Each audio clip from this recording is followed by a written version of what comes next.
Hello friends, स्वागत है आपका आपके अपने लीगल चैनल सोच पे प्रहार में। मैं हूं एडवोकेट सनी शर्मा। दोस्तों, मेरी एक पर्सनल मीटिंग थी, उसमें मिलने मुझसे 3 लोग आए और मैं ऐसे ही था जैसे भी आपके सामने बैठा हूं। बोले शर्मा सर कहाँ हैं? भाई मैं ही तो हूँ। अरे नहीं, यूट्यूब में हम देखते हो तो बड़े एजेड से होते हैं, दाढ़ी वाड़ी रहती है वाइट, आप तो हमें लग नहीं रहे। मैंने कहा अरे साहब मैं ही हूँ भाई साहब, मैंने शेविंग कर रखी है, बस इतना ही तो फर्क है। बोले नहीं, वहाँ तो आप कभी शेविंग करते नहीं, मैं टाइम ही नहीं मिलता मेरे को। कभी हफ्ते में एक बार कर पाता हूँ, कभी 2 हफ्ते में एक बार कर पाता हूँ। अगर मैं हीरो बनने के चक्कर में पड़ गया तो पता नहीं कितने लोगों का काम छूट जाएगा भाई, काम नहीं हो पाएगा कुछ भी।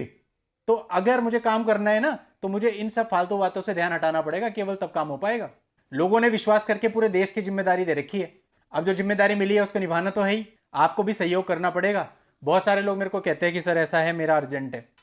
क्यों अर्जेंट है? मैट्रिमोनियल केस में कुछ उखाड़ सकते हैं क्या आपका? गिरफ्तार कर सकते हैं क्या आपको? एकदम से कुछ नहीं कर सकते। नथिंग इज अर्जेंट, कुछ भी अर्जेंट नहीं होता इसमें।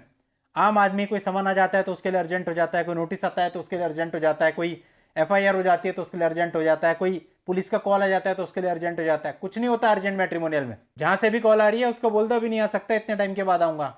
कोई ऐसा प्रावधान नहीं है कि आपको घर पे आके उठा लेगा। ये सब केवल आपको डराने के लिए आपको बताया जाता है, ठीक है?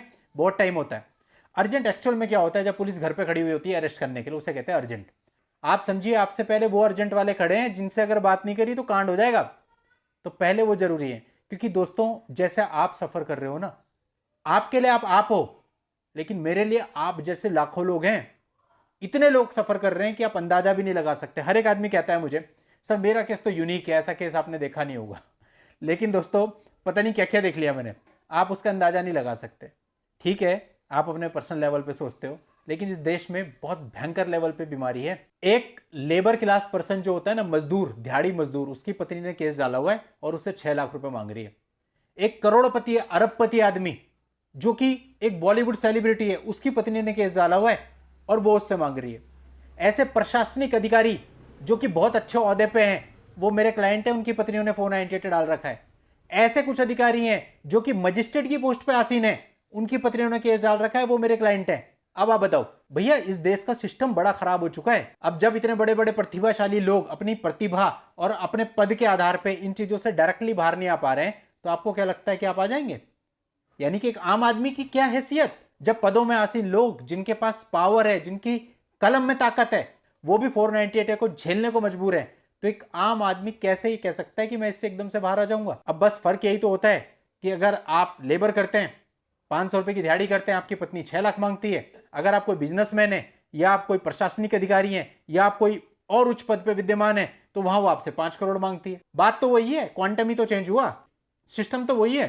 भाई मेरे सामने ऐसे ऐसे लोग आए जिन्होंने मुझे बताया साहब ये मेरा पद है, अब मुझे बताओ इस पद के साथ कैसे मैं कोर्ट में खड़ा हो जाऊं जाकर के कि मेरे पर 498 का केस चल रहा है। खुद का प्रोटोकॉल भी तो कुछ होता है।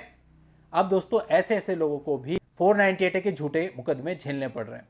तो यहां से आप अंदाजा लगाइए कि कितना ब्रॉड है ये सिस्टम। तो इसलिए दोस्तों मेरा बहुत सीधा सा हिसाब है, फर्स्ट कम फर्स्ट सर्व। नेता हो, अभिनेता हो या आम आदमी हो, टाइम मिलेगा वैसे ही जैसे आपकी क्यू होगी, कोई प्रायोरिटी नहीं है।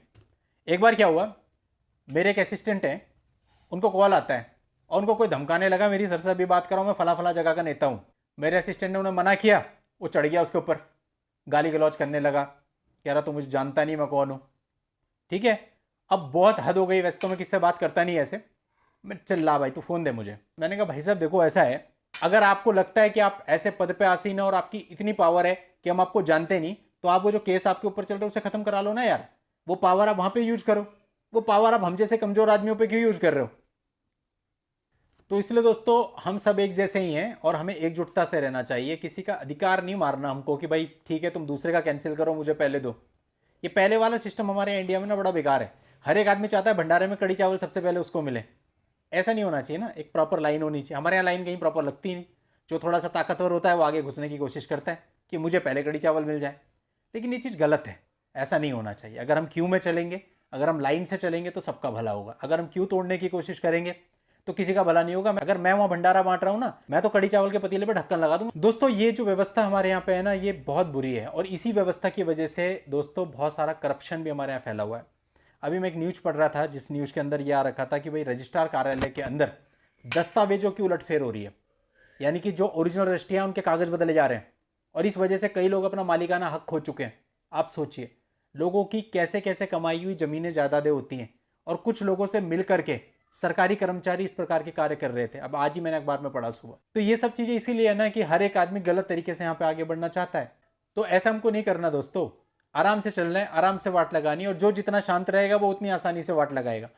तो अगर आप उनकी अच्छी तरीके से वाट लगाना चाहते, शांत रह के वाट लगाना चाहते, तो आपको मेरे हिसाब से चलना पड़ेगा। आप अपना दिमाग शांत रखो, मस्त रह के घर पे बैठ के टीवी देखो, ऐसे होना चाहिए आपका। देखो उधर से कॉल आया पुलिस का, यूं बैठ के चौड़े होके बोले दो, ठीक है, बात करिए आईओ से, हाँ मैं फला फला थाने से बोल रहा हूँ, कंप्लेंट हुई, एफआईआर हुई है क्या? हाँ एफआईआर हुई है। अच्छा ठीक है, कब आना है? कल आ जाओ बस। नहीं आ सकते, एक्चुअली मेरी जॉब है, वहाँ एप्लीकेशन दूंगा तो वहाँ से छुट्टी मिलेगी, तब मैं आता हूँ। नहीं नहीं आपको आना पड़ेगा। हाँ मैं मना तो कर नहीं रहा हूँ भाई साहब, मैं आऊँगा, लेकिन मेरे को जब छुट्टी मिलेगी तब आऊँगा। देख लो फिर, वरना हम अपने हिसाब से करेंगे। नहीं नहीं आप बिल्कुल वो करिए जो आपकी कानूनी प्रक्रिया में है, लेकिन मैं तब आऊँगा जब मैं आ सकूँगा, क्योंकि मुझे टिकट भी बुक करना है, मुझे छुट्टी भी लेनी है। आने के लिए मना नहीं कर रहा हूँ, I will cooperate with you, but इतनी तारीख को आ पाऊँगा। खत्म। उसके बाद मस्त हो गया, जो टीवी में लग रहा है ना उसको पूरा देखो। ये मत सोचो कि भाई मेरे को कॉल आ गया, मैं पैनिक हो गया, फिर मैं 10 लोगों को कॉल कर रहा हूँ अभी के अभी, अभी के अभी। कुछ नहीं होता अभी के अभी। एक आया था ना वो शिवगढ़ में, अभी के अभी करने वाला, ऐसा इंटीरियर डेकोरेशन करेगा तेरे पुलिस स्टेशन का अभी के अभी। क्या हुआ था उसका? अपनी गाड़ी का शीशा खुद ही फोड़ के गया था। ज्यादा हाइप नहीं देने का इनको, ठीक है। जो ये काम कर रहे हैं ये अपना काम कर रहे हैं, जो हम काम करेंगे वो अपना काम करेंगे। और ये लोग ताड़ते हैं आपको कि आप किस तरह से इनसे बात कर रहे हो। अगर इनको लगता है ना कि आप इनसे घबरा के बात कर रहे हो, आप घबरा रहे हो, तो ये आपको शुरू से एंड तक दबाने की कोशिश करेंगे। अगर इन्हें लग गया कि आप दबंग हो, आपको सब कुछ पता है, ये आपसे बहुत रिस्पेक्ट से बात करेंगे। ये मैं आपको बता रहा हूँ पर्सनल एक्सपीरियंस। और बताऊँ, थोड़ा ढंग से बॉडी वॉडी बना लो, जितना आपके पास टाइम है। जिम विम जाओ, जॉन जैसी बॉडी बनाओ, जॉन अब्राहम की बॉडी है ना भयंकर वाली, वैसी वाली बॉडी बना लो। उसके बाद टाइट टी शर्ट पहन के इनके सामने जाओ और चौड़े में बात करो। टेंशन नहीं लेने का, लाइफ में ये फेस आता है पुलिस स्टेशन और ये सब हमें रोज थोड़ी ना देखने को मिलता है। हम शरीफ लोग हैं यार, कहाँ पुलिस स्टेशन जाते हैं। ये ईश्वर आपको दिखा रहा है, आपको एक्सपीरियंस देना चाहता है वो, कि आपको इस चीज़ का एक्सपीरियंस हो, ताकि आप अपने बच्चों को सीख दे सकें। आप एक्सपीरियंस लो ना, मजे लो, देखो क्या होता है पुलिस स्टेशन में, कैसे बोर्ड लगते हैं, कैसे काम होते हैं, किस तरह से डीलिंग होती है, और कैसे सिस्टम चलता है, कैसे हमारा सिस्टम काम कर रहा है। जाइए मजे लीजिए पुलिस स्टेशन के, और बढ़िया से आते टाइम पे अपनी फोटो वोटो क्लिक करके ढंग से आओ, यादगार रहेगी यार, इतने सन में इतने इतने टाइम में पुलिस स्टेशन गया था। कोई क्रिमिनल थोड़ी ना हुआ, क्या दिक्कत है? शादी तो करी है और उसमें भी अच्छे से अच्छा करे। अब डाल दिया किसी ने झूठा मुकदमा तो ठीक है ना, कोई बात नहीं, हम मजे लेते हैं, हम देखते हैं पुलिस की कार्रवाई, सब कुछ। अब ये कोई बात थोड़ी हुई कि सामने वाला आपको डराने लग गया और आप डरने लग गए। जो कुछ भी होगा वो हैंडल हो जाएगा, चाहे वो एंटीसिपेटरी बेल के थ्रू हो, चाहे वो क्वेश्चन के थ्रू हो, चाहे वो स्टे के थ्रू हो, चाहे किसी और अदर तरीके से हो, लेकिन हैंडल करना पड़ेगा, अपने आप नहीं होगा, ये ध्यान रखना। लेकिन टेंशन वाली तो कोई बात ही नहीं है ना, टेंशन क्यों लें। एक बार मेरी बहस हो गई किसी से, तो वो लड़की पक्ष से कोई था, कह रहे इनको तो मैं जेल पहुंचाऊंगा, और वो मेरे से उलझ गया इस बात पे। मैंने बोल दिया उसको कि जैसे तेरा मुकदमा है ना, ऐसे मुकदमे में तूने मेरे होते जेल भेज दिया, तो काय का वकील और काय की वकालत, भिजवा जेल। मैंने कहा जिस दिन इनको जेल होगी ना, अपना प्रोफेशन छोड़ दूंगा और तेरे यहाँ नौकरी करूंगा मैं। चला गया फिर। पहले तो हम फैलते नहीं किसी के साथ, ना तो हम ऐसी बात करते, हम हमेशा छोटे बन के रहते हैं।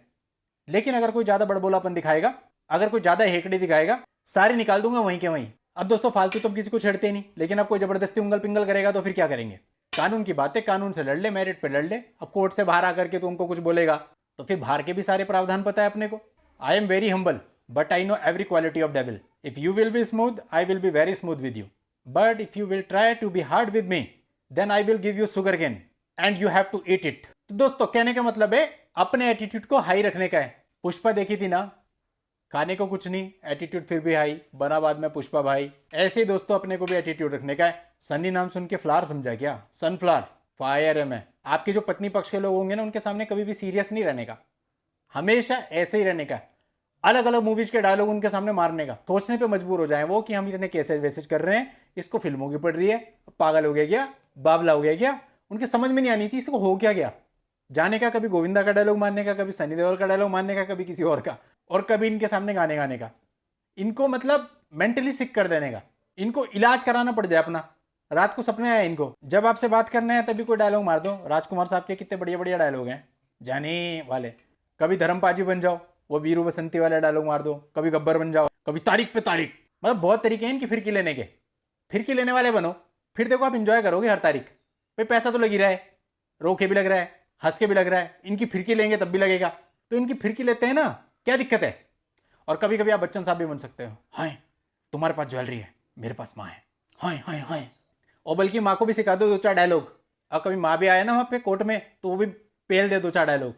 मतलब अगर मुझे ये सब आपको बताते हुए खुशी मिल रही है कि आपको खुश कैसे रहना है, तो आप जब एक्चुअल में खुश रहेंगे तो आपको देख के मुझे कितनी खुशी मिलेगी। तो मेरी खुशी के लिए भाई मेरा खून बढ़ेगा ना, और मेरा खून बढ़ेगा भी, मेरी प्लानिंग है कि मैं आगे जाके बॉडी बिल्डिंग भी करूंगा। मेरा खून बढ़ेगा ना तो मेरी बॉडी बढ़ेगी, मेरी बॉडी बढ़ेगी तो मेरे को ऐड मिलेंगे, मूवी मिलेगी, मेरी दुआएं लगेंगी यार आपको। अगर आप खुश रहेंगे तो खुश रहिए, मेरा खून बढ़ाइए, और जब मेरा खून बढ़ने की वजह से मुझे फायदा मिलेगा तो मैं आपको दुआएं दूंगा, फिर आप इन केसेस से जल्दी बाहर आ जाएंगे डेफिनेटली, क्योंकि दुआ में बहुत दम होता है, दुआ में याद रखना। चलिए दोस्तों, आज इतनी गप मारते हैं, क्योंकि जब मैं ऐसी गप्पे मारता हूँ ना लंबी हो जाती है वीडियो। हो गई लंबी, एडिट करने में पता चलेगा मुझे, बना तो दी।